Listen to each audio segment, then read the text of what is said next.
साथियों, ये ऐतिहासिक धरती जिसमें देश की आजादी का बीज बोया और आदरणीय महात्मा गांधी जी ने पूरी दुनिया को वो सीख दी जिसमें सत्य अहिंसा की भावना पूरे दुनिया ने आत्मसात की। आजादी का जब बिगुल बज रहा था तो यही धरती थी जिसने देश को ये संदेश दिया कि एकजुटता से देश को आजाद कराना है।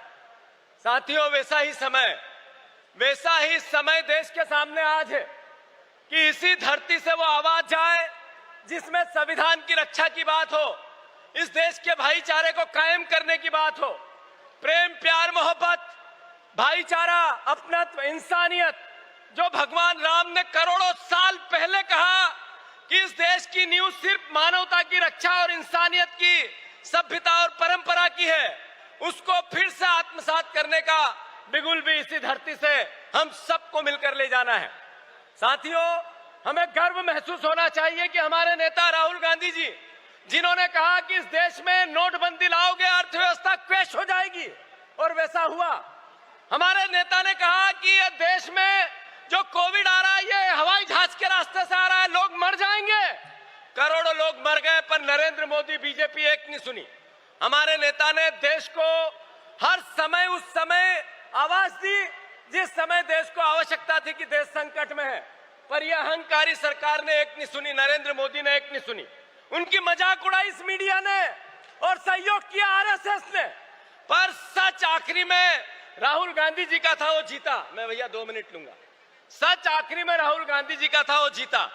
मैं अनुरोध करना चाहता हूं, कांग्रेस पार्टी की विरासत ने भोजन का अधिकार दिया, मनरेगा दिया, शिक्षा का अधिकार दिया, सूचना का अधिकार दिया, हमने जंगल का कानून दिया, भूमि अधिग्रहण अधिनियम दिया।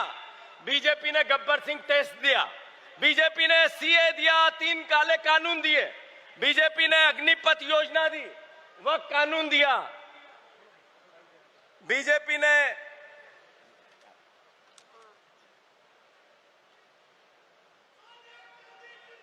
सोनिया गांधी, खड़गे जी, तो बीजेपी ने जो कानून लेके आई उसमें देश में विध्वस्त हुआ, अराजकता हुई, हमारे देश के नागरिकों में डर पनपा। साथियों, हम सबकी जवाबदेही है इससे लड़ने की। मैं अंत में सभी नेता जो मंच पे बैठे हैं और सभी यहाँ उपस्थित एआईसीसी के जितने मेंबरान हैं, मैं एक बहुत दिल से आप सबसे आग्रह करना चाहता हूं। अंतिम बात, आरएसएस देश में और दुनिया में यह कहती है कि हम एक सामाजिक सांस्कृतिक एक संघ है, वो देश के मुद्दों पर देश को दशहरे पे संबोधित करती है, देश में आने वाली चुनौतियों से देश के लोगों से बात करती है, जागरण का संदेश देती है, पर नोटबंदी होती है तो आरएसएस मौन रहती है। अगर आप गूगल सर्च करो तो गूगल में सबसे बड़े बलात्कारी कौन, तो बीजेपी के 10 नेताओं के नाम नहीं आए, तो आप सर्च करके देख लो। गूगल सर्च करो तो सबसे बड़े भ्रष्टाचारी नेता कौन, तो बीजेपी के नेताओं के नाम नहीं आए, तो अभी सर्च करके देख लो। आप गूगल सर्च करो कि कौन सी 3 सबसे भ्रष्ट सरकारें हैं, तो बीजेपी के नेताओं के नाम नहीं आए, बीजेपी की सरकारों के तो आप सर्च करो, पर आरएसएस मौन रहती है। जिन नेताओं के दिमाग में यह है कि आरएसएस का विरोध करने से डर है, तो वो फिर मोदी को नहीं हरा सकते। नरेंद्र मोदी, बीजेपी, आरएसएस एक है, और आरएसएस सामाजिक सांस्कृतिक संघ नहीं है, राजनीतिक सामाजिक संगठन है। उससे उसी तरीके से लड़ो, डरो मत। अगर आप आरएसएस से मुकाबला नहीं करोगे तो बीजेपी की विचारधारा को नहीं हरा सकते। संकल्प लो सब एक साथ एकजुट होकर कि हम संघ, बीजेपी और मोदी तीनों के खिलाफ संघर्ष करेंगे।